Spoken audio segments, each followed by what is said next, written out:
ఇవాళ వార్తలు వాస్తవాల్లో మనతో ఉన్నారు రాజకీయ విశ్లేషకులు గోస్ల శ్రీనివాస్ యాదవ్ గారు. గుడ్ మార్నింగ్ అండి, వెల్కమ్ టు వార్తల వాస్తవాలు. ఇవాళ వార్తల వాస్తవాలు మనం ప్రధానంగా 3 అంశాలపైన డిస్కస్ చేస్తున్నాం. గురుకుల వ్యవస్థ పూర్తిగా గతి తప్పింది. ఫుడ్ పాయిజన్లు, పాము కాట్లు, బలవడ మరణాలు. విద్యా కుసుమాలు రాలిపోతున్నా కూడా రాష్ట్ర ప్రభుత్వం పట్టించుకోవట్లేదు. గత బీఆర్ఎస్ ప్రభుత్వ హయాంలో గురుకుల వ్యవస్థ చాలా గొప్పగా వర్ధిల్లింది. గురుకులాల్లో సీట్లు సాధించడం కోసం పోటీ పడ్డటువంటి విద్యార్థులు ఇవాళ ఆత్మహత్యలు చేసుకున్నటువంటి పరిస్థితి మనం చూస్తున్నాం. తర్వాత ఫుడ్ పాయిజన్తో ఆసుపత్రుల పాలవడం మనం చూస్తున్నాం. Number 1 point. ఇక నెంబర్ 2, ఈ నెల 6వ తేదీనే దాదాపు 3,000 కోట్లు అప్పు తీసుకుంది ఆర్బీఐ నుంచి రేవంత్ సర్కార్. మరోసారి ఈ నెల 13న మరో 3,000 కోట్ల అప్పు తీసుకునేందుకు చర్యలు ప్రారంభించింది. మొత్తం 6,000 కోట్లు ఈ మధ్య కాలంలోనే తీసుకుందన్నమాట. సో మొత్తం 9 నెలల్లో 35,118 కోట్లు ఈ రాష్ట్ర ప్రభుత్వం చేసినటువంటి అప్పు. ఇక నెంబర్ 3, 1 కోటి ఎకరాలకు భరోసా కోత పడబోతుంది. రైతు భరోసా ఇస్తామని చెప్పినటువంటి కాంగ్రెస్ ప్రభుత్వం 1 కోటి ఎకరాలకు కోత పెట్టేందుకు రంగం సిద్ధం చేసినట్టుగా మనకు తెలుస్తుంది. తాజా బడ్జెట్తో ప్రతి సీజన్లో దాదాపు 50 లక్షల ఎకరాలకు ఈ కోత అనేది పడబోతుంది. అంటే 50 లక్షల ఎకరాల వరకు 50 లక్షల ఎకరాలకి ఇక రైతు బంధు కానీ, సరే వాళ్ళు చెప్తున్న రైతు భరోసా కానీ ఇచ్చేది లేనట్టుగా రాష్ట్ర ప్రభుత్వం యొక్క ప్రణాళికలు చూస్తుంటే మనకు అర్థమవుతుంది. సో ఈ అంశాలపైన మనం మాట్లాడదాం ఇవాళ. శ్రీనివాస్ యాదవ్ గారు, గురుకుల వ్యవస్థ పూర్తిగా గతి తప్పినటువంటి పరిస్థితి. గత బీఆర్ఎస్ ప్రభుత్వ హయాంలో గురుకుల వ్యవస్థ ఎట్లా వర్ధిల్లింది, దానికోసం నాటి ప్రభుత్వం తీసుకున్న చర్యలు ఏంటి, అప్పటి ఫలితాలు ఏంటి, ఇవాళ అదే గురుకుల వ్యవస్థ ఎందుకు ఇబ్బందుల పాలవుతున్నటువంటి పరిస్థితి మనం చూస్తున్నాం. అంటే ఈరోజు స్పష్టంగా ఎడ్యుకేషన్ అనేది చాలా ప్రధానమైన ఇష్యూ, ప్రధానమైన అవసరం. కానీ ఈరోజు ప్రభుత్వం ఏదైతే అంటే డిక్లరేషన్ల పేరు మీద వచ్చిందో, ఒక్కొక్క డిక్లరేషన్ పెట్టుకొని ఒక పని చేసిందో, ఏ డిక్లరేషన్ కూడా ఇప్పటివరకు క్లారిటీ లేదు. ఎందుకు లేదు అంటే వాళ్ళు ఇచ్చే ఏదైతే మేనిఫెస్టో ఉందో ఆ మేనిఫెస్టో మీద సరైన అవగాహన లేక, సరైన ప్రణాళిక లేక, ఒక క్లారిటీ లేక ఈరోజు ప్రభుత్వం అట్లా ప్రయాణం చేస్తుంది. కాబట్టి ఎడ్యుకేషన్కు వాళ్ళు పెట్టిన ఎంత, ఇప్పుడు వాళ్ళు డిఎస్సి అన్నారు, డిఎస్సి 20,000 తో వేస్తామని చెప్పారు, కానీ 20,000తో వేయలేదు. సో 5,000 గత ప్రభుత్వం ఇచ్చిన దానికి మరో 6,000 తయారు. అంటే ఎడ్యుకేషన్ సిస్టమ్ మీద కానీ, ఇటు రైతు విషయాలమని మొత్తం ప్రణాళిక మీదనే ఒక అవగాహన లేకపోవడం వల్లనే ఈరోజు వాళ్ళు అమలు కానీ హామీలు ఇచ్చి అధికారంలోకి వచ్చినారు. 100 రోజులని వాళ్ళే డెడ్ లైన్ పెట్టుకున్నారు. ఆ 100 రోజులు డెడ్ లైన్ పెట్టుకున్న తర్వాత వాళ్ళు ఎక్కడ కూడా దాదాపుగా కూడా ఏది కూడా ఒక్కటి కూడా పరిపూర్ణంగా చేసింది లేదు. మళ్ళీ అదే ఆగస్టు 15 కానీ రుణమాఫీ అన్నారు, ఆ రుణమాఫీ కూడా క్లారిటీ లేదు. అంటే ఎడ్యుకేషన్ ప్రధానంగా ఈరోజు టీచర్లను కానీ, ఇంకా డిఎస్సి కానీ, మిగతా ఉద్యోగ క్యాలెండర్ అంటే డేట్లు డిసైడ్ చేసారు. కానీ ఎట్లా అంటే ప్రాథమికంగా ఇన్ఫ్రాస్ట్రక్చర్ డెవలప్మెంట్ ఎడ్యుకేషన్ కావాల్సింది ఇంతవరకు వాళ్ళు ఎక్కడ బడ్జెట్లో కనిపిస్తలేదు. కాబట్టి ఇదంతా ఏంటంటే ఏదో కాలయాపన చేయాలి తప్ప ప్రభుత్వం ఇచ్చిన హామీలను ఎక్కడ కూడా అమలు పరిచే పరిస్థితి స్పష్టంగా కనిపిస్తలేదు. అదే ఉద్యోగ భృతి అన్నారు, అదేవిధంగా టీచర్ల కొలువులు అన్నారు. అంటే ఎందుకు తీసుకొస్తున్నారంటే ఒక్క దాని మీద కూడా వాళ్ళు ఒక్క అంశాన్ని కూడా వాళ్ళు మేనిఫెస్టోలో పెట్టుకున్న అంశాన్ని ఏది కూడా పరిపూర్ణంగా స్పష్టంగా దానికి శాస్త్రీయబద్ధంగా తీసుకుపోయే పరిస్థితి లేదు. ఎందుకంటే ఇవన్నీ కూడా గతంలో మీలాంటి జర్నలిస్టులు అడిగినారు, ఇంత పెద్ద బడ్జెట్ ఎలకేషన్ అవుతుందా, ఇంప్లిమెంట్ అవుతుందా, పాసిబుల్ అవుతుందా అన్నప్పుడు వాళ్ళు ఏం చెప్పారు, ఆర్థికవేత్తలతోని, మేము ఆర్థిక సంఘం నాయకులతోని, ఆర్బీఐ గవర్నర్లతోని చేస్తామని చెప్పారు. మన చెల్లెళ్ళకి ఇప్పుడు తులం బంగారం ఇస్తామన్నారు. తులం బంగారం అత్తలేదు పత్తలేదు. సో అంటే ఇప్పుడు స్కూళ్ళకు బుక్స్ ఏదో కేసీఆర్ గతంలో లెటర్ ఉందనే బుక్స్ అన్ని చింపేసి బుక్స్ను పంచిన పరిస్థితి ఉంది. అంటే నేనేమంటున్నా, ఒక నిర్మాత్మకంగా ఆలోచన చేసి ఒక ప్రాక్టికల్గా ముందుకు పోయినప్పుడు ఇదే గురుకులాల విషయంలో గత బీఆర్ఎస్ ప్రభుత్వం తీసుకున్నటువంటి చర్యలు, ఒక నిర్మాణాత్మకమైన వ్యవస్థ పెంపొందించిన విధానం అప్పుడు ఎట్లా ఫలితాలు ఇచ్చినాయి? ఎందుకంటే గురుకులాల్లో అడ్మిషన్ల కోసం పెద్ద అంటే ఎవరికి తోచిన విధంగా వాళ్ళు ఆ గురుకులాల్లో అడ్మిషన్ తీసుకోవాలని రకరకాల లెటర్స్ తీసుకోవడం, మినిస్టర్ గారి దగ్గర రావడం, 5 రోజులు జరిగింది. అంటే ఒక నవోదయ కోరుకొండ సైన్స్ స్కూల్ ఎట్లా అయితే కాంపిటీషన్ ఉందో ఆ కాంపిటీషన్ ఉండేది స్పష్టంగా. అంత తీసుకొచ్చారు. అంతకుముందు హాస్టల్ అంటే ఏంది, పప్పుచారు. మనం కూడా హాస్టల్ల నుంచి వచ్చిన నేపథ్యం ఉన్న వాళ్ళం కాబట్టి ఏదో పాసిపోయిన పురుగులు పడ్డ అన్నం ఉండేది. ఈరోజు సన్న బియ్యము బీఆర్ఎస్ ప్రభుత్వం గత ప్రభుత్వం పెట్టింది. విద్యార్థులు నాణ్యమైన విద్య అందించింది, నాణ్యమైన ఫుడ్ను అందించింది, దానివల్ల పౌష్టిక ఆహారాన్ని అందించింది. ఎప్పుడైనా గ్రోతింగ్ ఉండే చిల్డ్రన్ చిల్డ్రన్కు ఏం కావాలి, నాణ్యమైన ఫుడ్ కావాలి, ఆ నాణ్యమైన ఫుడ్ను అందివ్వడం జరిగింది. సో అట్లా తల్లిదండ్రులు కూడా నిశ్చింతగా ఉంటారు ఇంటి దగ్గర. వాళ్ళకి ఒక మంచి గురుకులాలకు better food అందుతుంది. కాంపిటీషన్ స్టార్ట్ అయింది, భయంకరమైన కాంపిటీషన్. మంత్రులు ఓఎస్డీల నుంచి లెటర్ల ఎమ్మెల్యేల నుంచి మాకు కావాలని ఎడ్యుకేషన్ మినిస్టర్ దగ్గరికి లైన్ కట్టే పరిస్థితి వచ్చింది. ఎందుకు వచ్చిందంటే దాని క్వాలిటీ అంత బాగుంది. అలా సీట్ వస్తే ఇంకా నా కొడుకు మొత్తం 10th ఇంటర్మీడియట్ అయిపోయిన దాకా బాగానే ఉంటుంది అనే పరిస్థితి ఉండే. కానీ ఈ ప్రభుత్వం వచ్చిన దాకా ఎడ్యుకేషన్ మీద కాదు, ఏ వ్యవస్థ మీద కూడా, ఏ ఇష్యూ మీద కూడా క్లారిటీగా లేకుండా ఈరోజు ప్రయాణం చేస్తుంది. కాబట్టి ఇప్పటికైనా కనీసం ఒక లైన్ తీసుకొని, ఎడ్యుకేషన్ అనేది చాలా ఇంపార్టెంట్ సబ్జెక్టు. ఇప్పుడు ఎడ్యుకేషన్ ఇంకో మాట, ఇప్పుడు ఎడ్యుకేషన్ హోం మంత్రి, సో రెండు ముఖ్యమంత్రి దగ్గరే ఉన్నాయి. ముఖ్యమంత్రి దగ్గర ఉంటే ఎట్లా నీకు రివ్యూలు జరుగుతాయి, ఎట్లా సెక్రటరీతో మాట్లాడతాడు, ఎట్లా డీలతో మాట్లాడతాడు. ఇప్పుడు ముఖ్యమంత్రి అమెరికాలో పోవద్దంటలేం, దానికి చర్చ కాదు. చర్చ ఏంటంటే ఈరోజు నువ్వు ఎప్పుడు రివ్యూలు జరగాలి. రివ్యూలు ఎవరు ఉంటే జరుగుతుంది, ఇంకో మంత్రి శాఖ ఉంటే జరుగుతుంది. నీకు ఇప్పుడు ల్యాండ్ ఆర్డర్ కుక్కల పంచాయతీ అవుతుంది. తర్వాత మొన్న అసెంబ్లీ జరుగుతుంటేనే 4 మహిళల పైన అత్యాచారం జరిగింది. హోం మంత్రి నువ్వు, హోమ్ మినిస్టర్ నీ దగ్గర ఉంది.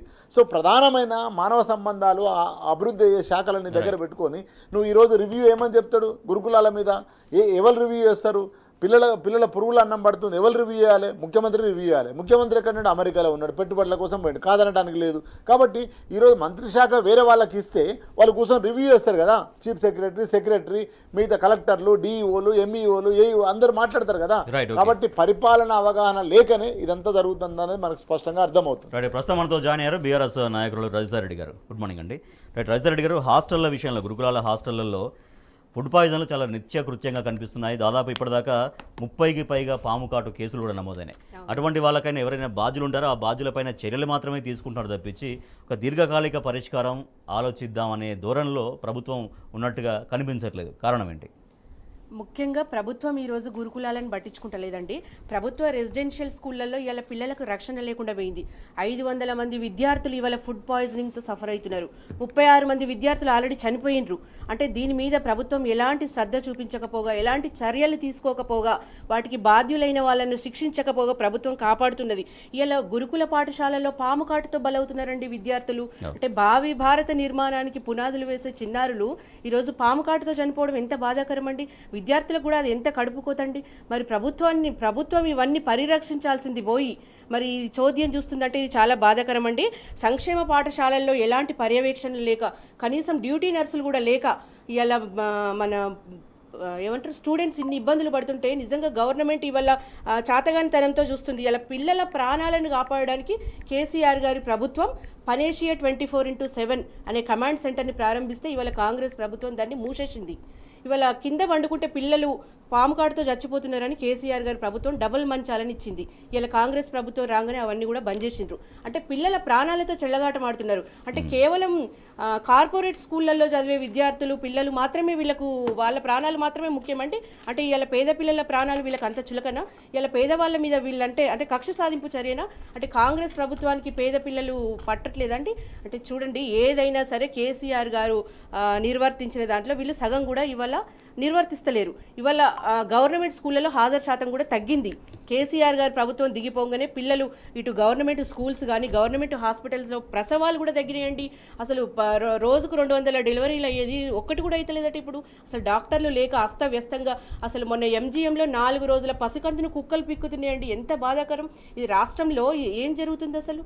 నిజంగా ఈ రోజు కుక్కలు చిన్న పిల్లల నుంచి పెద్దవాళ్ళ దాకా కుక్కలు అటాక్ చేస్తున్నాయి. దాని గురించి కూడా చాలా మంది గాయపడి, కుక్కల దాడులు గాయపడి హాస్పిటల్లో చికిత్స పొందినటువంటి వాళ్ళు ఉన్నారు. చెప్పండి. నిజంగా ఎలాంటి రక్షణ చర్యలు లేవు. అసలు ఏం జరుగుతుంది రాష్ట్రంలో? ఇటు మహిళల మీద అత్యాచారాలు జరుగుతున్నాయి. ఇటు చూడండి, మొన్న అంటే ఇది జరిగి 3-4 రోజులైంది కానీ ఒక మహిళగా నాకు ఇప్పుడు మాట్లాడే అవకాశం వచ్చింది కాబట్టి చెప్తున్నా. మొన్న దళిత మహిళ మీద పోలీసులు అరాచకం అసలు ఎంత బాధాకరం అండి. దళిత మహిళను పోలీస్ స్టేషన్లో ఒక నిక్కర్ తొడిగి ఒక కర్రతో ఆమెను బాధించిన విషయం చూస్తే ఒక మహిళగా చాలా బాధేసిందండి. ఆమె కన్న కొడుకు ముందే కన్న తల్లిని అంత అవమానంగా ఒక దళిత మహిళను పోలీసులు అంత అవమానించిన, కనీసం మహిళలకు కాంగ్రెస్ పార్టీ ఇస్తున్న విలువ ఇదేనండి. ముఖ్యమంత్రి గారేమో చట్టసభల్లో మహిళా ప్రజా ప్రతినిధులను అవమానిస్తాడు. ఈడ పోలీసులు మేమేం తక్కువ అన్నట్టుగా దళిత మహిళలను ఇబ్బంది పెడుతుంటారు. అంటే రక్షించాల్సిన పోలీసులే ఇవాళ అమానవీయంగా ప్రవర్తిస్తుంటే ఆడవాళ్ళ మీద చూస్తూ ఊరుకోవాలండి ప్రతిపక్షాలు. అంటే ఈరోజు మహిళలను మీరు గౌరవించకపోయినా పర్వాలేదండి, ఇట్లా అవమానపరిస్తే ఎట్లండి? అంటే ఒక 3rd డిగ్రీ ప్రయోగిస్తారండి మహిళ మీద? అంటే దానికి కావాల్సిన చట్టాలు ఇంత ఘోరంగా మహిళ మీద, ఒక దళిత మహిళ మీద చూపించడం నిజంగా చాలా బాధాకరం. దీని మీద ప్రతిపక్షాలు కానీ మానవ హక్కులు కానీ నిజంగా ఈ చర్యకు పాల్పడిన ఎస్సీ అట్రాసిటీ కేసు పెట్టాలండి పోలీసుల మీద. మానవ హక్కులు కానీ ఇవన్నీ మాట్లాడాలి దీని మీద. ఇప్పుడు అంటే గురుకులాల్లో విద్యార్థులు వాళ్ళు ఆత్మహత్యలు చేసుకోవడం కానీ లేదంటే చనిపోవడం కానీ పాముకాట్లో లేకపోతే ఏదైనా కారణాల చేత నిర్లక్ష్యం కారణంగా చనిపోవడం, ఇవన్నీ ముమ్మాటికి సర్కారీ హత్యలు అనేది బీఆర్ఎస్ పార్టీ చెప్తోంది. సో దీన్ని ఎట్లా ఇప్పుడు ప్రభుత్వం దీన్ని ఎట్లా సంరక్షించాలి ఈ వ్యవస్థని శ్రీనివాస్ యాదవ్ గారు? అదే అంటే నేను ఫస్ట్ ఏమంటానంటే మినిస్టర్ అలొకేట్ చేయాలి, ఫస్ట్ దాని మీద రివ్యూ జరగాలి. మొన్న ఒక 2 నెలల అంటే ప్రభుత్వం వచ్చిన వెంటనే ఇక్కడ భువనగిరిలో ఇద్దరు విద్యార్థులు ఆత్మహత్య చేసుకున్నారు. చాలా పెద్ద ఇష్యూ అయింది. ఇప్పటి వరకు దాని మీద ఏం జరుగుతుందో తెలియదు. అంటే ఇది ఎవరు పరిరక్షించాలి? ఒక పరిపాలకుడు చేయాల్సిన బాధ్యత. మినిస్టర్ లేడు, మినిస్టర్ ముందు సెక్రటరీ, వీళ్ళంతా పనిచేయకుంటూ ఉంటే ఎట్లా కింద సెటరేట్ అవుతుంది. కాబట్టి ప్రభుత్వానికి బాధ్యత లేకుండా పనిచేస్తున్నది. ఎడ్యుకేషన్ అంటే వాళ్ళకు లెక్క లేకుండా అయిపోయింది. కాబట్టి ఇప్పటికైనా ఏదైతే ఎడ్యుకేషన్ సంబంధించిన మంత్రి గారు ఉన్నారో, లేకపోతే ఆయన మంత్రి వేరే వాళ్ళకి ఇచ్చి అయినా, లేకపోతే సెక్రటరీ అయినా, కలెక్టర్లు రివ్యూ చేయాలి ఇమీడియట్లీ. ఇప్పుడు మంత్రి లేకో ఉంటే ఇక్కడ నెక్స్ట్ ఎవరు is the chairman, is the collector. అల్టిమేట్గా all district collector 32 district collectors డియూలతో రివ్యూ జరగాలి. డియూలతో రివ్యూ జరిగితే ఏమవుతుంది స్కూల్లో, ఎక్కడ గ్యాప్స్ ఉన్నాయి, ఏం జరుగుతుంది. గత ప్రభుత్వంలో విద్యార్థులు ఆత్మహత్య చేసుకోవడం ఏంది, ఎంత దౌర్భాగ్య పరిస్థితి. ఇటు రైతులు ఆత్మహత్య చేసుకుంటారు, విద్యార్థులు ఆత్మహత్య చేసుకుంటారు. మీరు వచ్చిన 8 నెలల విద్యార్థులు వ్యతిరేకత పోరాటం చేస్తారు, నిరుద్యోగులు. అంటే పరిపాలన మీద ఒక అవగాహన లేక, ప్రజలను కన్సర్న్ లేక మిమ్మల్ని నమ్మిండ్రు, మీకు మంచి మ్యాండేటరీ అధికారం ఇచ్చిండ్రు. దాదాపు 5 ఏళ్ళు పరిపాలించమని 64 సీట్లు ఇచ్చారు. ఇది వచ్చిన తర్వాత మీరు పరిపాలించకపోతే, ప్రజలకు సేవ చేయకపోతే, మీరు ఓన్లీ మీ పాలన కోసం మీరు టూర్లు వేసుకొని మీరే ఉంటున్నట్టే కాదు కదా. కాబట్టి ఇది తెలంగాణ బిడ్డలు ఆత్మహత్య చేసుకుంటారు, తెలంగాణ బిడ్డలు బీఆర్ఎస్ పార్టీ ఏం చెప్తుంటే రెసిడెన్షియల్ స్కూళ్ళ మూసివేతకే సర్కారీ కుట్ర చేస్తుంది. ఎందుకంటే గతంలో ఈ మధ్యకాలంలో ఒకసారి సీఎం రేవంత్ రెడ్డి గురుకుల వ్యవస్థ మీద కొన్ని కామెంట్స్ చేశారు. ఐ మీన్ అంటే తల్లిదండ్రులకు దూరంగా పిల్లలు ఉంటున్నారు, కుటుంబ వ్యవస్థ దెబ్బతింటుంది అన్నటువంటి అర్థం వచ్చేలాగా రేవంత్ రెడ్డి మాట్లాడారు అని దాన్ని రెఫరెన్స్ చూపిస్తూ బీఆర్ఎస్ నాయకులు చెప్తున్నారు. అంటే ఇప్పుడు రేవంత్ రెడ్డి గారు మన ముఖ్యమంత్రి బై డిఫాల్ట్ అంటే ఆయనకు ఏ విషయం మీద కూడా అవగాహన లేకుండా మాట్లాడతాడు. That's the problem of our CM. So కనీసము పిల్లలు ఎందుకు గురుకులాల్లో పోతారు? గురుకులాల వ్యవస్థ అనేది ఇప్పటి నుంచి కాదండి, మన వేదకాలం నుంచి ఉన్నది గురుకులాలు అన్నది. ఈరోజు వచ్చిన గురుకులాల కాదు, ఏదో గత ప్రభుత్వమో అంతకుముందు ఉన్న ప్రభుత్వం పెట్టినది కాదు. వేదకాలాల నుంచి గురుకులాలకు పోతే ఒక సిస్టమేటిక్గా ఒక వాతావరణము, ఒక కల్చరల్ అట్మాస్ఫియరు, ఒక మంచి ప్రశాంతమైన వాతావరణంలో పిల్లలు గ్రోత్ అవుతారనే దాని మీద పెట్టినది. ఈరోజు రేపు స్కూల్ డ్రెస్ కూడా తీసేయమంటాడు. స్కూల్ డ్రెస్ ఎందుకు తీసేయాలి? ఎవరి ఇష్టం ఉన్నట్టు వాళ్ళు ఫ్రీడమ్ ఉండాలంటే స్కూల్ డ్రెస్ అనేది ఒక యూనిఫామ్ అనేది పేద, మధ్యతరగతి, ఉన్నత, లేనత, మొత్తం గరీబ్, అమీర్ అందరు కలిసి ఒక డ్రెస్ కోడ్ ఉంటే పిల్లలు ఈక్వల్గా పెరుగుతారనే ఆలోచనతో స్కూల్ డ్రెస్ పెట్టారు. రేపు ఎవరి ఫ్రీడమ్ వాళ్ళకే స్కూల్ డ్రెస్ ఎందుకు పెట్టాలని అనే పరిస్థితులు ముఖ్యమంత్రి గారు ఉన్నారు. కాబట్టి ముఖ్యమంత్రి గారికి స్పష్టంగా ప్రజలపైన అవగాహన లేదు, ప్రజలపైన కన్సర్న్ లేదు. అందులో భాగంగానే ఇవన్నీ జరుగుతున్నాయి. కనీసం ఇప్పటికైనా అక్కడ ఉన్న ఎవరైతే deputy CM Bhatti Vikramarka review చేయాలి immediately. Why not? Is the deputy CM Bhatti Vikramarka గారు ఒక సామాజిక నేపథ్యం నుంచి వచ్చినప్పుడు, దళిత కుటుంబాల నుంచి వచ్చినప్పుడు అన్ని బాధలు తెలుసు కదా. ఇక్కడ కింద ఆగమయ్యేటప్పుడు అనగారిన వర్గాలే కదా. You are respond immediately. Why not? ఈ రివ్యూ చేసే టైం లేదా మీకు? ఇంతమంది పిల్లలు ఆగమవుతుంటే, ఇంతమంది పిల్లలు చనిపోతుంటే. సో కాబట్టి కనీసం బట్టి విక్రమార్క గారైనా ఈరోజు డిప్యూటీ సీఎంగా రివ్యూ చేయాలి, ఆల్ కలెక్టర్తో రివ్యూ చేయాలి. ఎక్కడ ఉంది సమస్య? మన బిడ్డలు కదా, ఇప్పుడు బీఆర్ఎస్ బిడ్డలు, కాంగ్రెస్ బిడ్డలు, బీజేపీ బిడ్డలు కాదు కదా, ఇది తెలంగాణ బిడ్డలు కదా వాళ్ళు. గత బీఆర్ఎస్ ప్రభుత్వం ఆర్ఎస్ ప్రవీణ్ కుమార్ గారు అంటే ఒక సమర్థవంతమైనటువంటి ఆఫీసర్ని ఆ గురుకులాలకు వారి వ్యవస్థను పూర్తిగా వారే పర్యవేక్షించారు. అప్పుడు విద్యార్థుల తల్లిదండ్రులు చాలా భరోసాగా ఉన్నారు, మా విద్యార్థులు గురుకులాల్లో క్షేమంగా ఉన్నారు, మంచి ఫుడ్ వాళ్ళకి అందుతుందని. అటువంటి వ్యవస్థ మళ్ళీ తీసుకురావడం కోసం ఈ ప్రభుత్వం ఏం చేయాల్సిన అవసరం ఉంది ఇప్పుడు? డెఫినెట్గా కేసీఆర్ గారి ప్రభుత్వంలో ఇటు విద్యారంగం కానీ వైద్య రంగం కానీ గణనీయమైన అభివృద్ధి సాధించిందండి. గత 10 ఏళ్లలో విద్యార్థులు అన్ని రంగాల్లో అభివృద్ధి చెందినారు కేసీఆర్ గారి ప్రభుత్వంలో. కానీ కాంగ్రెస్ ప్రభుత్వం వచ్చినాక నిజంగా పిల్లలు చదువుకోవడానికి అనువైన వాతావరణం కల్పించకపోగా, వాళ్ళకు అంటే సెక్యూరిటీ లేక పిల్లలకు కనీసం బ్రేక్ఫాస్ట్ స్కీమ్ పెట్టినాం మనం, అది కూడా బంద్ చేసినారు. మధ్యాహ్న భోజన పథకం పెట్టినాం, దానిలో కూడా క్వాలిటీ లేకుండా నిర్వర్తిస్తున్నారు. సో ఇవన్నీ కారణాలతో పిల్లలంతా కూడా మళ్ళీ ప్రైవేటు బాటన పడుతున్నారు. ఎంత లేని పిల్లలు కూడా ఇవాళ మళ్ళీ గవర్నమెంట్ స్కూళ్ళల్లో కానీ గురుకులాల్లో కానీ చదవడానికి ఆసక్తి చూపిస్తలేరు. నిజంగా మన ప్రభుత్వంలో గవర్నమెంట్ మన బీఆర్ఎస్ ప్రభుత్వంలో ఉన్నప్పుడు పిల్లలను అంటే సొంత పిల్లలుగా భావించి అన్ని వర్గాల పిల్లలకు కూడా మంచి కార్పొరేట్ విద్య కానీ వైద్యం కానీ అందాలని మనం భావించినాం. కానీ వీళ్ళు వచ్చిన తర్వాత అన్ని రకాలుగా కేసీఆర్ గారు అంటే ఆయన వ్యక్తిగత కోపమా మరి గత ప్రభుత్వాలను దూషించడమా, ఆయన చేసేది ఏందో మరి కనీసం పేర్లు మార్చైనా ఇప్పుడు కేసీఆర్కి ఇట్లే బంద్ చేసిండు, ఇప్పుడు దానివల్ల కూడా అనేక ఇబ్బందులు గురవుతున్నారు. మరి పేరు మార్చైన వాటిని కొనసాగించాలి కదా.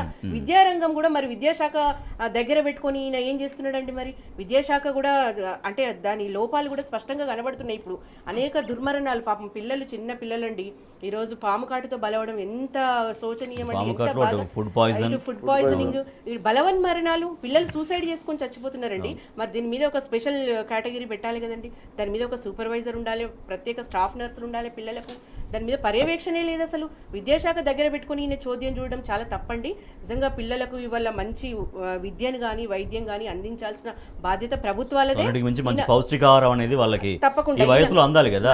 ఈ వయసులో అందాల్సినటువంటి పౌష్టికాహారం ఒక మాట ఏంటంటే అన్నిటి మీద కమిషన్లు వేస్తున్నారు కదా. ఇప్పుడు ఈ 8 నెలల్లో జరిగిన పిల్లల ఇబ్బందులు, సమస్యలు, చనిపోయిన వాళ్ళ మీద కమిషన్ వేయాలి అర్జెంట్గా. Human right commission you will move out. అంటే ఎంతమంది చనిపోయారు, ఎందుకు చనిపోయారు, అక్కడ ఫుడ్ ఏ విధంగా ఉన్నది, ఒక కమిషన్ పంపించాలి. ఏమవుతుంది? ఏం జరగదు కదా. ఇమ్మీడియట్లీ ఈ 8 నెలలలో విద్యార్థులు ఎంతమంది చనిపోయారు, ఎందుకు చనిపోయారు, భువనగిరిలో 2 అమ్మాయిలు చనిపోయారు, ఎందుకు చనిపోయారు, వార్డెనే కారణం అన్నారు, వాచ్మెనే కారణం అన్నారు. ఇప్పటివరకు ఏం తెలుసలే. కమిషన్ వేసి రిపోర్ట్ తెచ్చుకోమని, యాక్షన్ చేయమని, ఇంకొకటి చేయకుండా ఉంటుంది కదా. మన బిడ్డలను మనం చంపుకోవడానికి ప్రభుత్వానికి ఓట్లేసి కాంగ్రెస్ ప్రభుత్వం తెచ్చుకున్నది కాదు కదా. మీకు మ్యాండేటరీకి ఇచ్చారు, పరిపాలించండి. కానీ ఇమ్మీడియట్లీ మనం ఇక్కడ నుంచి డిమాండ్ చేయాలి, కమిషన్ వేసి రిపోర్ట్ తెచ్చుకోమనండి. అన్నిటి మీద కమిషన్లు వేస్తున్నారు కదా, దీని మీద కమిషన్ వేయండి.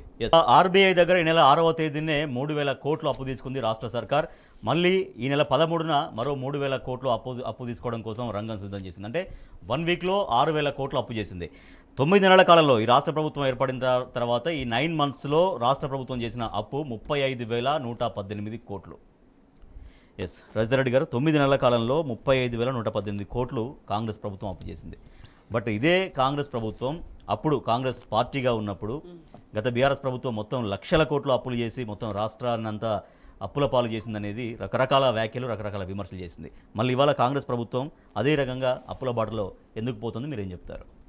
చూడండి, ఈరోజు రిజర్వ్ బ్యాంకు దగ్గర తాజాగా 3,000 కోట్లు అప్పు తీసుకున్నారని మనం పేపర్లో చూస్తున్నాం. ఈ మంగళవారం 3,000 కోట్లు తీసుకుంటారట, మరో వారం రోజుల్లో ఇంకో 6,000 కోట్లు తీసుకుంటున్నట్టుగా మనం చూస్తున్నాం. మరి ఈ 9 నెలల్లో రేవంత్ రెడ్డి సర్కార్ తెచ్చిన అప్పు 35,118 కోట్లు. అంటే మరి గత ప్రభుత్వాన్ని విమర్శించిన వీళ్ళు మరి ఇప్పుడు చేస్తుంది ఏంటండి? మరి ఈ 9 నెలల్లోనే ఇంత అప్పు తెచ్చి దేన్ని డెవలప్ చేసిర్రు? కేవలం కొడంగల్ని మాత్రమే డెవలప్ చేసుకుంటాడని వింటున్నాడు మనం. మరి మిగతా రాష్ట్రాలన్నీ ఆయన ఖాతాలోకి రావా? మిగతా ప్రజలు వాళ్ళని ఓట్లేసి గెలిపించలేదండి. మరి నిరుడితో అంటే పోయిన ఏడాదితో పోలిస్తే ఈసారి 10,000 కోట్లు ఎక్కువ తీసుకున్నాడట. మరి ఏం జరుగుతుంది? ఈ 9 నెలల్లోనే ఇంత అప్పు చేస్తే మరి మిగతా 4 ఏళ్ళు ఎట్లా పరిపాలిస్తాడు ఈయన? ప్రతి నెల 5 నుండి 6,000 కోట్ల విలువైన బాండ్లు రిజర్వ్ బ్యాంకు దగ్గర పెట్టి తాకట్టు పెట్టి ఆయన అప్పు చేస్తున్నాడు. మరి ఇవన్నీ కూడా ఈ ఏడాదికి 62,000 కోట్లు తీసుకుంటుండట. 10,000 కోట్లు ఎక్కువ తీసుకోవడం అంటే ఈ 6 నెలల్లోనే వీళ్ళు ఇన్ని కోట్లు తీసుకుంటే మరి మిగతా 4 ఏళ్ళు ఏం పరిపాలిస్తాడు, ఏం చేస్తాడు అనేది వేచి చూడాలి. ప్రజలు కూడా గమనిస్తున్నారు ఇవన్నీ. గత మేము బీఆర్ఎస్ ప్రభుత్వంలో ఉన్నప్పుడు సంపద పెంచినాం, ఆస్తులు పెంచినాం, సంపద సృష్టించినాం, దాన్ని ప్రజా అవసరాలకు ఉపయోగించడం, శాశ్వత కట్టడాలు కట్టినాం, ఇలా ప్రజల గుండెల్లో చిరస్థాయిగా నిలిచిపోయినాం, మిగతా రాష్ట్రాలకు ఆదర్శంగా నిలిచినాం. ఇవాళ కలెక్టరేట్లు కట్టినాం, గురుకులాలు కట్టినాం, కొత్త కొత్త హాస్పిటల్స్ కట్టినాం. నిజంగా కూడా బీఆర్ఎస్ హయాంలో ప్రతి ఒక్క డిపార్ట్మెంట్ని ఛాలెంజింగ్గా తీసుకొని 10 ఏళ్లలో ఎనలేని అభివృద్ధి చేసి చూపించినాం. అంటే అప్పులను నిందించారు కదా, ఆ అప్పులతో మేము రాష్ట్ర సంపదను సృష్టించినాం. నిజంగా మరి వీళ్ళు చేసిన ఈ 6 నెలల్లో ఇన్ని అప్పులు మరి దేనికి దారితీస్తాయి అనేది చూడాలి. మీరు చెప్తున్నట్టు గత అప్పుడు ముఖ్యమంత్రి గారు కేసీఆర్ గారు పదే చెప్పేవాళ్ళు, సంపద పెంచుతున్నాం, పేదలకు అది పంచుతున్నాం అనేది. సో దానికోసం మాత్రమే అప్పులు చేస్తాం కానీ ఏదో తినడానికో, తాగడానికో, కడక తినడానికో కాదు, రాష్ట్రం బాగుపడడం కోసం అప్పులు చేస్తాం. అదే విషయం ఇవాళ కాంగ్రెస్ ప్రభుత్వం గుర్తించిందా? అట్లీస్ట్ ఎస్, అప్పులు లేకపోతే తప్పదు, ఇంకా అప్పులు చేయాల్సిందే, అప్పులు చేస్తేనే పరిపాలన సాగుతున్నటువంటి వాస్తవం ఇప్పుడు బోధపడిందా కాంగ్రెస్ ప్రభుత్వానికి? అంటే వాళ్ళు ఒప్పుకోకపోయినా ఇక్కడ వాస్తవం కనబడుతుంది. వాళ్ళు ఏనాటికి కూడా బీఆర్ఎస్ ప్రభుత్వాన్ని ఒప్పుకోరనేది మనం చూస్తానే ఉన్నాం. అంటే కనీసం మేము తెచ్చిన అప్పులకు అభివృద్ధి చూపించినాం. మరి వాళ్ళు ఏం చేస్తుండ్రు, వాళ్ళు ఏం చూపించారు ఈ 9 నెలల్లో, వాళ్ళు ఏం అభివృద్ధి చూపించారు ఒక మాట చెప్పండి. వాళ్ళు చూపించేది ఏం లేదు, చేసేది కూడా ఏం లేదు. నిజంగా వాళ్ళు 10 ఏండ్ల ధనదాహంతో ఉన్నారు, మంత్రులు కానీ, ఇటు ఎమ్మెల్యేలు కానీ, ఇటు ముఖ్యమంత్రితో సహా. ఈరోజు ఆయన ఎందుకు ఆర్భాటపు అమెరికా పర్యటనలు చేస్తుండండి, అన్ని బోగస్ కంపెనీలను ఎందుకు తీసుకొస్తున్నాడో ఎవరికి ఉపయోగం అండి? సొంత పార్టీ నేతలే మండిపడుతున్నారు కదండి. ఇలా వాళ్ళ తమ్ముడు 1000 కోట్ల స్కామ్ చేసిండట, మరి దాని మీద విచారణ ఎక్కడ ఉందండి? మరి ఇలా నిన్న మొన్న స్థాపించిన వాళ్ళ తమ్ముడి కంపెనీ డైరెక్టర్గా ఉన్న స్వచ్ఛ బయో కంపెనీతో ఒప్పందం చేసుకున్నాడట. అంటే ఇవన్నీ బోగస్ కంపెనీలు ఎవరికి కావాలి చెప్పండి? ఇవాళ కొడంగల్లో ఇదేంటి, మన కొడంగల్ నియోజకవర్గంలో ఫార్మా భూమి కోసం రైతులను ఒత్తిడి తీసుకొస్తుండట. నిన్న మొన్న రైతులంతా వేల సంఖ్యలో రైతులు వచ్చి కేటీఆర్ గారిని కలిసిర్రు. మరి 3000 ఎకరాలు ఇవ్వాలని ఒత్తిడి చేస్తుండట. మరి దేనికి మంచిదండి? ఈ ఫార్మా కంపెనీ వల్ల పొల్యూషన్ వస్తుందని రైతులు అడ్డుకుంటున్నారు, వద్దంటున్నారు. మరి ఇలా రైతుల దగ్గర నుంచి బలవంతంగా భూమిని లాక్కుని ఆయన ఏం చేస్తాడు? ఫార్మా కంపెనీల వల్ల మరి వ్యవసాయం మీద ఆధారపడిన రైతులంతా ఎక్కడ పోవాలి? మరి స్వయంగా ముఖ్యమంత్రి ఈ దారుణాలకు ఒడిగడుతుంటే మరి పిల్లలు, వాళ్ళు రైతులు కానీ మిగతా ప్రజలు కానీ ఎవరికి చెప్పుకోవాలి? ఆ బోగస్ కంపెనీలు ఎవరికి కావాలి చెప్పండి? ఇవన్నీ బంద్ చేసి నిజంగా అప్పు తెచ్చి ఆయన ఏం చేసిండో చూపించాలి. ఇప్పటికీ ఈ లెక్కలు చూపించాలి, రేపు పొద్దున ఏం చేయబోతుండో కూడా చెప్పాలి. Right, okay. శ్రీనివాస్ యాదవ్ గారు, 9 నెలల్లో 35,118 కోట్లు, ఇక రాబోయే రోజుల్లో అది ఎన్ని లక్షల కోట్లకు దారితీస్తుందన్న ప్రశ్నలు ఉత్పన్నమవుతూ ఉన్నాయి. అంటే వాళ్ళు మొదట ఏంటంటే వాళ్ళు అమలు కానీ హామీలు ఇచ్చి అధికారంలోకి వచ్చిండ్రు, ఒకటి స్పష్టం. రెండోది ఏంటంటే మీలాంటి జర్నలిస్టులు ఈ అమలు కానీ హామీలకు బడ్జెట్ లెక్కన చేస్తామంటే, నేను ఇంతకుముందు చెప్పినట్టు ఆర్బీఐ గవర్నర్లతోని మన్మోహన్ సింగ్ లాంటితో చర్చించి మేము బడ్జెట్ పెట్టినామని చెప్పారు. మూడో విషయం ఏంటంటే స్పష్టంగా వాళ్ళ బడ్జెట్లోనే 57,000 కోట్ల పై చిలుకు అప్పు తీసుకొస్తామని పెట్టిండు స్పష్టంగా. అంటే రాగానే ప్రభుత్వం గత ప్రభుత్వం మీద నిందేసింది, అప్పుల పాలు చేసిపోయింది ఈ రాష్ట్రాన్ని, మేమేం చేయలేమని చెప్పిండు. దీనికి కంటిన్యూషన్గా ముఖ్యమంత్రి గారు ఏం మాట్లాడారు? నేను లంక బిందెలు ఉండే అనుకున్నా, వచ్చేసరికి లంక బిందెలు లేవు, ఖాళీ బిందెలు లేవు అని మాట్లాడాడు. అంటే తనకు పరిపాలన మీద, ప్రభుత్వం మీద, ప్రజల మీద కనీసం అవగాహన లేదనేది అర్థమైంది స్పష్టంగా. ఆయనకంటే సీనియర్ నాయకులు ఉన్న, సీనియర్ గతంలో పనిచేసిన మంత్రులు కూడా, శ్రీధర్ బాబు కావచ్చు, బట్టి విక్రమార్ కావచ్చు, ఉత్తమ్ కుమార్ రెడ్డి కావచ్చు, కోమటిరెడ్డి వెంకరెడ్డి కావచ్చు, వీళ్ళకు కూడా ఎట్లాంటి అవగాహన లేదు. అక్కడ లంక బిల్లులు ఉన్నాయి, రోజు పైసలు వస్తాయి, సాయంత్రం పోతాయి అనే విషయాన్ని కూడా ఆయనకు అవగాహన లేక అనేది స్పష్టంగా అర్థమైంది. ఇప్పుడు విషయం ఏంటంటే ఏదైతే అప్పులు తీసుకొస్తారో, గత ప్రభుత్వం స్పష్టంగా అప్పులు ఎందుకు తెచ్చింది? అది ఉత్పత్తి కోసం తెచ్చింది. ఆ ఉత్పత్తి ద్వారా పని విధానం దొరికింది, ఉద్యోగాలు దొరికినాయి, వీటన్నిటికీ స్పష్టంగా లెక్కలున్నాయి. ఈరోజు గొర్రెలకు 4,500 కోట్ల అప్పు తీసుకొచ్చింది ఎన్సిడిసి నుంచి. ఈరోజు గొర్రెల ఉత్పత్తి ద్వారా ఈరోజు భారతదేశంలో నెంబర్ 1 వచ్చింది. ఇది మనం ఆ రాష్ట్ర ప్రభుత్వం చెప్పలే, ఏది బీఆర్ఎస్ రాష్ట్ర ప్రభుత్వం చెప్పలే, కేంద్ర ప్రభుత్వం చెప్పింది, కేంద్ర యానిమల్ సెన్సస్ చెప్పింది. ఇది నెంబర్ 1 వచ్చింది. అంతకుముందు గతంలో 14 కంటే ముందు 4వ ప్లేస్లో 3వ ప్లేస్లో ఉంటే, అంటే ఒక ఉత్పత్తి తీసుకొస్తే గ్రామీణ వాతావరణంలో డబ్బులు పెరిగినాయి. ఈరోజు మిషన్ భాగీరథ ద్వారా, మిషన్ కాకతీయ ద్వారా చెర్ల పునరీకరణ జరిగింది, దానివల్ల ఉత్పత్తి పెరిగింది, పంట పెరిగింది. సో ఇదంతా లెక్క ఉంది. కానీ ఈరోజు వీళ్ళు 35,000 కోట్లు ఏదైతే తెచ్చిండ్రో, ఆ 35,000 కోట్లకి ఎక్కడ మేడం చెప్పినట్టు ఎక్కడ కూడా ఒక ఆధారం లేదు, దానికి ఎక్కడ పెట్టుబడి. అంటే ఇదంతా కూడా అవగాహన లేక కన్సర్న్ లేక ఇంత అప్పు తెచ్చుకొచ్చారు కదా. ఇప్పుడు రైతు బంధు వేయలేదు, రైతు బంధు కాదు, వాళ్ళు రైతు భరోసా వేయాలి. కాలం నెత్తి మీదకి వచ్చింది, ఆల్రెడీ కరగట్టు అవుతుంది. ఇప్పుడు డీజిల్కి కావాలి, ఇప్పుడు యూరియాకి కావాలి, ఇప్పుడు డిఏపికి కావాలి, ఇప్పుడు కూలర్లకు కావాలి పైసలు. ఏకుంటాను 1,00,000 2,00,000 రుణమాపనం, అది ఎక్కడ క్లారిటీ ఎంతమందికి అనిపిస్తలేదు. దాంట్లో కూడా 35,000 కోట్ల నుంచి 20,000 కోట్లకు వచ్చింది. మొదటి దశ 6,300 కోట్లు, రెండో దశ 500 కోట్లు, మొత్తం కలిపి 1,200 కోట్లు, ఇంకో 7,000 కోట్లు అయితే 20,000 కోట్లు అవుతుంది. 20,000 కోట్లు నువ్వు పెట్టుకున్న టార్గెట్ ఎంత? 30 పై చిలుకు, 32,000 కోట్లు పెట్టుకున్నావు. ఇంకా మీరు రైతులు ఎక్కడ కథమైంది అంటే ఇదంతా ఎందుకు చెప్తున్నా అంటే, అప్పుల మీద నువ్వు తెచ్చి అప్పుల మీద అవగాహన లేదు, ప్రభుత్వం మీద అవగాహన లేదు. కనీసం ఇప్పటికైనా ఈ 50,000 కోట్లు, ఒక మాట 57,000 కోట్లను వాళ్ళు బడ్జెట్లో పెట్టిన మాట చెప్తున్నా. 57,000 కోట్ల 112 కోట్లు తీసుకొస్తాను. ఈ 57,000 కోట్లు ఇంటూ 5 సంవత్సరాలు ఎంత అవుతుంది? అప్పుడు నీకు 6 లక్షల కోట్లు అవుతుంది. అంతే కదా, నియర్ బై 6 లక్షలు కదా. 5 రోజుల 5 సంవత్సరాల కాల పరిమితిలో 3 లక్షల కోట్లు అవుతుంది. సరే 3 లక్షల కోట్లు అవుతుంది. ఈ 3 లక్షల కోట్లతో నువ్వు ఈ 3 లక్షల కోట్లను అంచనా ఇప్పుడు, కానీ అది 70,000 కోట్లు కూడా కావచ్చు కదా. కాబట్టి ఇప్పటికైనా మీరు తెచ్చే అప్పు మీద అవగాహన లేకుండా తెస్తే రేపు రాష్ట్రం అధోగతి పాలవుతుంది. గత ప్రభుత్వం చేసిన దానికి ఉత్పత్తి ఉంది, స్పష్టంగా కనిపిస్తుంది మనకు. కానీ మీరు తెచ్చిన ఈ 30,000 కోట్లకు ఎక్కడ ఉత్పత్తి ఉంది, ఎక్కడ ఇన్వెస్ట్మెంట్ చేసింది, ఆ ఇన్వెస్ట్మెంట్ ద్వారా మళ్ళీ ప్రజలకు ఏమొస్తుంది, ప్రభుత్వానికి ఏమొస్తుందని చెప్పాల్సిన బాధ్యత ఈ రాష్ట్ర ప్రభుత్వం సో అంటే అప్పు తీసుకొస్తే దీర్ఘకాలిక ప్రయోజనాలు అది ప్రజలకు అందాలి, ఆ ఫలితాలు అనేది అందాలి. అది ప్రాజెక్టుల రూపంలో లేకపోతే నా ఇన్ఫ్రాస్ట్రక్చర్ రూపంలో, పరిపాలన రూపంలో అనేది ప్రజలకు చేరాల్సినటువంటి అవసరం ఉంటుంది. ఎస్ రజితా రెడ్డి గారు. అదే అండి, మరి ఈ ఏడాదికి 62,000 కోట్లు తీసుకుంటుందని చెప్తున్నారు. మరి నిజంగా ఇవి ఎవరి ఖజానాల్లోకి పోతున్నాయి? రాష్ట్ర ప్రభుత్వ ఖజానాల్లోకి పోతున్నాయా, మరి సొంత ప్రయోజనాలకు ఉపయోగపడుతున్నాయా, మరి ఢిల్లీ పెద్దలను మెప్పించడానికి పోతున్నాయా అర్థం కావట్లేదు. మరి ఆయన ప్రతి నెల ఢిల్లీకి పోతున్నాడు, మరి ఎందుకు పోతున్నాడు? ఢిల్లీ పెద్దలను మెప్పిస్తున్నాడా?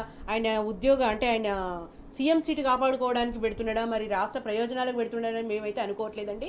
నిజంగా ఈ 9 నెలల్లో పాలన అస్తవ్యస్తంగా తయారైంది, పాలన పడకేసిందని చెప్పొచ్చు.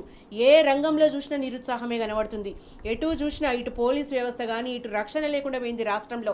మహిళల మీద అఘాయిత్యాలు చూస్తుంటే నిజంగా ఎంత దారుణం అండి. లా అండ్ ఆర్డర్ కంప్లీట్గా కూడా నాశనమైంది 6 నెలల్లో. మరి ముఖ్యమంత్రి ఏం చేస్తున్నాడు? ఆయన విదేశాలకు పోయి ఏదో టైం పాస్ చేస్తున్నాడు తప్పితే ఆయన నిజంగా పెట్టుబడులు తెచ్చే దాఖలాలు అయితే కనబడతలేవు. నిజంగా ఆయన తమ్ముళ్ళ కోసము, ఆయన ఫ్యామిలీ కోసము పనిచేస్తున్నాడు అనిపిస్తుంది, కానీ తెలంగాణ రాష్ట్ర ప్రజల కోసం పనిచేస్తున్నాడని మాత్రం అనిపిస్తలేదండి. రైట్, చెప్పండి. అదే అప్పులని నిందించిండు. మరి బీఆర్ఎస్ ప్రభుత్వం చేసిన ఈ అభివృద్ధిని చూస్తుంటే ఇవాళ ప్రపంచ దేశాలు ఐటీ రంగం కానీ అనేక రంగాలు అప్పులను నిందించినప్పుడు ఇప్పుడు అప్పులు చేయకూడదు. సరిదిద్దాలి కదా. నువ్వు శ్వేతపత్రం రిలీజ్ చేసినావు కదా, రాగానే ఏం చేసినావు? శ్వేతపత్రం రిలీజ్ చేసినావు. ఇన్ని లక్షల కోట్లు గత ప్రభుత్వం అప్పు చేసిందని ప్రజలకు తీసుకెళ్ళినావు. అప్పులు చేయకుండా పరిపాలన చేసి చూపించాలి. ఇప్పుడు చూపించాలి. ఒక విషయం ఏంటంటే గతంలో 7,000 కోట్లు ప్రభుత్వం ఆడ దగ్గర పెడితే ఎలక్షన్ కమిషన్ పోయి ఆపి ఆ రైతు బంద్ వేయలేదు. అప్పుడు రైతు బంద్ వేయలేదు అంటే యాసింగ్ రైతు బంద్ వేయకుండా యాసింగ్ కల్లాల మీద వేసిండ్రు మీరు. ఇప్పుడు రైతు బంధు అత్తలేదు పత్తలేదు. ఈ బడ్జెట్ లో రైతు భరోసా కోసం ఈ ప్రభుత్వం 15,075 కోట్లు కేటాయించింది. అయితే 15,000 చొప్పున రైతు భరోసా ఎకరానికి 15,000 ఇస్తామని ప్రభుత్వం చెప్పింది. ఆ విధంగా ఇస్తే 15,000 చొప్పున ఇస్తే ఈ బడ్జెట్ కేవలం 1 కోటి ఎకరాలకు మాత్రమే సరిపోతుంది. మిగిలిన 50 లక్షల ఎకరాల పరిస్థితి ఏంటో అనేది ప్రభుత్వం దగ్గర సమాధానం కనిపించట్లేదు. దాదాపుగా ప్రతి సీజన్కు 50 లక్షల ఎకరాలకు కోత పడే విధంగా రైతు భరోసాని అమలు చేసే విధంగా ప్రభుత్వ ఆలోచన ఉన్నట్టుగా తెలుస్తోంది. రజితా రెడ్డి గారు, ప్రతి సీజన్కు దాదాపు 50 లక్షల ఎకరాలకు కోత పడే విధంగానే రైతు భరోసా ముందుకెళ్లే విధంగా కనిపిస్తోందా? అంతే అండి. బడ్జెట్లో రైతు భరోసాకు 15,000 కోట్లు పెట్టిండ్రు. అంటే వాళ్ళు చెప్పినట్టు సీజన్కి 7,500 అంటే ఏడాదికి 15,000 ఇవ్వాలంటే మాత్రం అది ఎట్టి పరిస్థితుల్లో సరిపోదు. కేవలం 1 కోటి అంటే వాళ్ళు ఇచ్చేది 1 కోటి ఎకరాలకు మాత్రమే సరిపోతుంది. కేసీఆర్ హయాంలో 1.5 లక్షల ఎకరాలకు ఇచ్చినాం. అంటే వాళ్ళ లెక్కన ప్రకారం ఈరోజు 50 లక్షల ఎకరాలకు కోత పెడుతున్నట్టే వాళ్ళు. అంటే ఇండైరెక్ట్గా సంవత్సరానికి 1 కోటి ఎకరాలకు వాళ్ళు సున్నా పెడుతున్నట్టు ఇండైరెక్ట్ గా రైతులకు. అంతే కదండి. ప్రతి సీజన్లో 50 లక్షల ఎకరాలకు కోత పెడతాయి, మరి సంవత్సరానికి 1 కోటి ఎకరాలు అన్నట్టే కదా. మరి ఈ బడ్జెట్లో 1 కోటి ఎకరాలకు ఇస్తే మిగిలిన భూమి కోత పెట్టడం ఇక అంతే కదండి. వాళ్ళ లక్ష్యం అదే కదా. బీఆర్ఎస్ ప్రతి సీజన్లో 69 లక్షల రైతులకు సంబంధించిన 1,53 అంటే 1.5 కోట్ల ఎకరాల రైతు బంధిస్తే ఈ ఏడాదికి సుమారు 3 కోట్ల ఎకరాలకు రైతు బంధించింది. అంటే వాళ్ళు వచ్చిన తర్వాత అలవిగాని హామీలు ఇచ్చి ఏదో చేస్తామని చెప్పేసి మభ్యపెట్టి ఈరోజు రైతులను అనుకోకుండా రైతులను ఇవాళ ఎంత కష్టాలండి. అసలు సాగు విస్తీర్ణం తగ్గింది, రైతు బంధు లేక రైతులు ఉరిపోసుకుంటూ సాగు విస్తీర్ణం, ఆరుతడి పంటలు, పత్తి పంటలు అన్నీ తగ్గిపోయినాయి కదండి రాష్ట్రంలో. ఈరోజు చూడండి, సీజన్కి 50 లక్షల ఎకరాల కోత పెట్టిందంటే ఇది మామూలు విషయం కాదండి. బీఆర్ఎస్ ఎకరానికి 5,000, ఏడాదికి 10,000 అంటే 15 కోట్లు ఇచ్చింది. 15 కోట్ల రైతుల ఖాతాలో డైరెక్ట్గా పడుతుండే, మధ్యలో ఎవరి అనుసంధానం లేకుండా డైరెక్ట్గా రైతుల ఖాతాలో పడుతుండే. మరి కాంగ్రెస్ 7,500 చొప్పున 15,000 అన్నారు. ఈ లెక్కన మరి 1,53,00,000 అవుతుంది. మరి దీన్ని ఏం చేస్తారు? 11,477 కోట్లు అవసరం దీనికి బడ్జెట్లో 15,000 పెట్టిండ్రు. మరి ఇది ఎటు సరిపోదు. గతంలో పోల్చితే ఏడాదికి 1 కోటి ఎకరాలు కోత పెడుతున్నట్టే ఇండైరెక్ట్గా. మరి దీని మీద కూడా రైతులు గమనించాలి. అసలు రాష్ట్రంలో ఏం జరుగుతుంది, ఆయన లక్ష్యం ఏంది, రైతులకు గురి పెడుతున్నాడు ఆయన. యాక్చువల్లీ సీజన్ కూడా ముగిసిపోయింది, ఎప్పుడో ముగిసిపోయింది, పాటికి పడాలి. రుణమాఫీ లేదు, ఇప్పటికే రుణమాఫీ లేదు. రేషన్ కార్డు లేని వాళ్ళకు కోత పెట్టిండ్రు, గవర్నమెంట్ ఎంప్లాయీస్కి కోత పెట్టిండు, ఐటీ ఎంప్లాయీస్ కట్టే వాళ్ళకు కోత పెట్టిండు. ఈరోజు చూడండి, రైతు భరోసా మీద కూడా కోత సిద్ధమైందంటే ఇది చాలా దారుణం. దీని మీద కంపల్సరీ రైతులు ఉద్యమం చేయాల్సి వస్తుందేమో.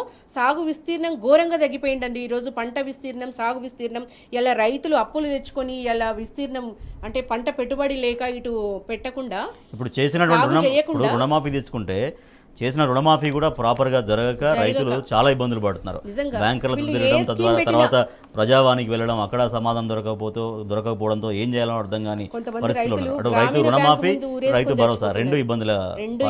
నిజంగా వీళ్ళు ఏ స్కీమ్ మొదలు పెట్టినా నలుగురు ఐదుగురికే చేస్తున్నారండి. ఇవాళ రైతుల మీద కూడా రాజకీయం చేస్తున్నారు. నిజంగా ఎట్టి పరిస్థితుల్లో కూడా ఇవాళ బీఆర్ఎస్ పార్టీ రైతుల పక్షాన ఉంటుంది. మేము కొట్లాడతాం. డెఫినెట్గా అనేక రైతు ఆత్మహత్యలు ఈ 6 నెలలనే జరిగినాయండి. ఇది చాలా పాపం కూడా. కాంగ్రెస్ పార్టీ నిజంగా రైతు వ్యతిరేక ప్రభుత్వంగా పనిచేస్తుందని చెప్పొచ్చు. శ్రీనివాస్ యాదవ్ గారు, స్పష్టంగా ఈరోజు ప్రభుత్వము తను ఇచ్చిన హామీలు ఏవైతున్నాయో హామీలు అమలు చేయమని బీఆర్ఎస్ అపోజిషన్ ఉన్న పార్టీ, ప్రతిపక్ష పార్టీ కావచ్చు, లేదా మిగతా పార్టీలు కావచ్చు, ప్రజాస్వామికవాదులు కావచ్చు, ప్రజా సంఘాలు కావచ్చు, ఆ రోజు తెలంగాణ కోసం పనిచేసిన నాయకులు కావచ్చు, అందరూ మాట్లాడతారు. కానీ ఇప్పుడు ఏంటంటే ఆ ప్రభుత్వం ఇచ్చిన హామీలు అమలు చేయకుండా దాటవేసే ధోరణి స్పష్టంగా చెప్తుంది. ఈరోజు ఏమన్నది ప్రభుత్వం, మాకు ఒకసారి అవకాశం ఇవ్వండి, అవకాశం ఇస్తే మేము రైతు భరోసా ఇస్తాం, రైతు బంధు కాదు 15,000 ఇస్తామన్నారు. అయ్యే వాళ్ళకు మన అయ్యే వాళ్ళకు ఏమన్నారు, 2,000 కాదు మేము 4,000 పింఛన్ ఇస్తా అన్నారు. మా ఆడబిడ్డల గతంలో కేసీఆర్ అద్భుతంగా 1,16,000 ఇస్తుంటే మేము తులం బంగారం ఇస్తా అని చెప్పారు. ఉద్యోగ భృతి కింద 4,000 ఇస్తామని చెప్పారు. ఇట్లా గొర్రెల కుర్మలకు 2 లక్షలు డైరెక్ట్ మేము రైతు బంధు 2,500 ఇస్తామని చెప్పారు. నేనేమంటున్నా, మీరు చెప్పిన హామీలు మీరు చేయాల్సిన బాధ్యత మీ పైన ఉంది. ప్రజాస్వామికవాదులుగా, ప్రజలుగా, ప్రతిపక్షాలుగా స్పందిస్తాం. కానీ ఈరోజు రైతులు మొదటగా నువ్వు విద్యార్థుల మోసం చేసినావు. విద్యార్థులు బయటకు వెళ్ళగానే నువ్వు గ్రూప్ 2 పోస్ట్ పోన్ చేసుకున్నావు. డిఎస్సి 25,000 వేస్తానన్నావు, ఏదో దాన్ని సంపాదించుకున్నావు. ఇప్పుడు రైతులకు కూడా నువ్వు ఏదైతే మనము ఆ రోజు కేసీఆర్ గారు తెలంగాణ తెచ్చిన తర్వాత అస్తవ్యవస్థగా ఉన్న వ్యవసాయాన్ని, ఒకప్పుడు ఈడ కరెంటు లేక 2 పైసలు 3 పైసల కరెంటు వస్తే ఎట్ల బతకాలను రైతుకు తెలియకుంటే కరెంటు తీగలు తాగి చచ్చిపోతుంటే అట్లాంటి వ్యవసాయాన్ని ఒక సుస్థిరణ చేయడం కోసం ఆ రోజు ఇన్మాస్గా అందరికి ఇచ్చిండ్రు రైతు బంధు.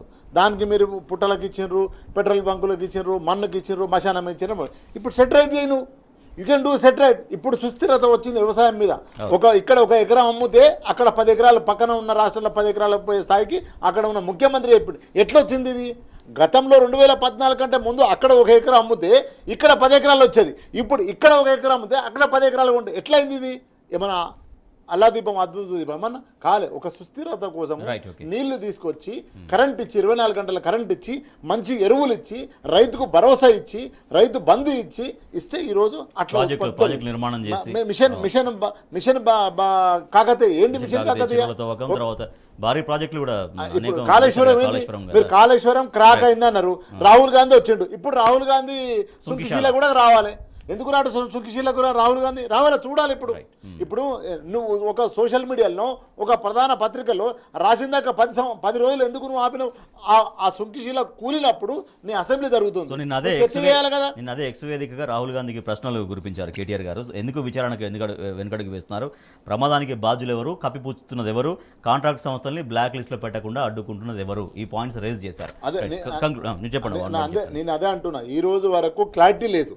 ఈ రోజు 10 రోజులు కింద కూలింది. అది ఆ 10 రోజుల కింద కూలినప్పుడు అసెంబ్లీ జరుగుతుంది, హౌస్ రన్ అవుతుంది. నువ్వు హౌస్ లో ఎందుకు చర్చ చేయాలి?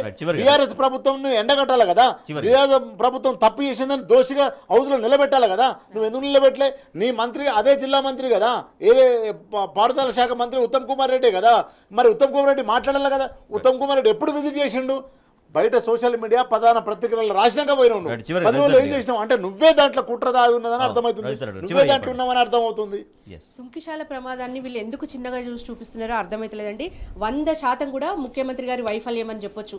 ఈ సుంకిశాల తాగునీటి ప్రాజెక్టులో రిటైనింగ్ వాల్ కూలిపోవడం 100% ముఖ్యమంత్రి గారి వైఫల్యమే. ఎందుకంటే ఆ శాఖని ఆయన దగ్గర పెట్టుకొని, మున్సిపల్ శాఖను దగ్గర పెట్టుకొని ఆ శాఖను గాలికి వదిలేసింది అనేది వాస్తవం అండి. ఈ ప్రమాదంపై జ్యుడిషియల్ విచారణ ఎందుకు వేస్తలేడండి? మరి ఒక సిట్టింగ్ జడ్జితో విచారణ జరిపి కదండి. సుంకిశాల ప్రభుత్వంపై మరి సీఎంకి నిజంగా విచారణ లేదు అంటే, దాని మీద సమాచారం లేదంటే నిజంగా వాళ్ళు వైఫల్యం చెందినట్టే. నిజంగా సమాచారం ఉంటే మరి అసెంబ్లీలో ఎందుకు చర్చించలేదు? నిజంగా రాష్ట్ర ప్రభుత్వం ప్రజల సొమ్ముని ఇలా గాలికి వదిలేసింది. ఇలా ప్రజల సొమ్ముతో దుర్వినియోగం చేస్తుందని చెప్పొచ్చండి. హైకోర్టు సిట్టింగ్ జడ్జితో దీన్ని విచారణ జరిపించాలి. బీఆర్ఎస్ మీద నిందలేసి ఊరుకుంటా అంటే తప్పదండి. ఇలా రేవంత్ అండతో చెలరేగుతున్న రియల్ మాఫియా అని కూడా చూస్తున్నాం పేపర్లో. నిజంగా కూడా ఈ బఫర్ జోన్లలో యథేచ్ఛగా పర్మిషన్లు ఇస్తుండట. ఇవాళ చెరువులను ఆక్యుపై చేసి కట్టడాలు కడుతుండట. మరి దీని మీద మున్సిపల్ శాఖ కూడా ఆయన దగ్గర Right, పెట్టుకొని okay. ఏం చేస్తుండే, అక్రమాలు చేస్తుండే. హైదరాబాద్ చెరువుల్లో కూడా ఆక్రమణలు జరుగుతున్నాయి. దీని మీద ముఖ్యమంత్రి గారు స్పందించాలి. ఇవన్నీ కూడా రాష్ట్ర ప్రయోజనాలు కాకుండా ఈయన వ్యతిరేకంగా పనిచేస్తుండని చెప్పొచ్చు. రైట్ రైట్ చెప్పండి. సో స్పష్టంగా ఇప్పటికైనా కూడా మీకు ఒక మంచి అవకాశం ఇచ్చారు, మంచిగా పరిపాలించండి. రైతు భరోసానో రైతు బీమానో ఏదో ఫస్ట్ మొదలయ్యండి. ఇవన్నీ మీరు తప్పదాటు గంతులు కప్పదాటు దంతులు చేసుకుంటా పోతే ప్రజలు ఊరుకోరు. ఎక్కువ కాలం సాగవు కదా అది. విద్యార్థులు ఎట్లా తిరుగుబాటు చేసిండ్రో, Right, విద్యార్థులు ఎట్లా నిరాహార దీక్ష చేసిండ్రో, మీ గెలుపు కోసం పనిచేసి మిమ్మల్ని మళ్ళీ దించడానికి కోసం పనిచేసారు, అదే విద్యార్థులు మళ్ళీ మిమ్మల్ని దింపడం కోసం పనిచేస్తారు. Right. తస్మత్ జాగ్రత్త. Thank you so much Gosla Srinivas Yadav garu. Thank you so much Rajitha Reddy garu. ఇది వాళ్ళ వార్తలు వాస్తవాలు చూస్తూనే ఉండండి టీ న్యూస్.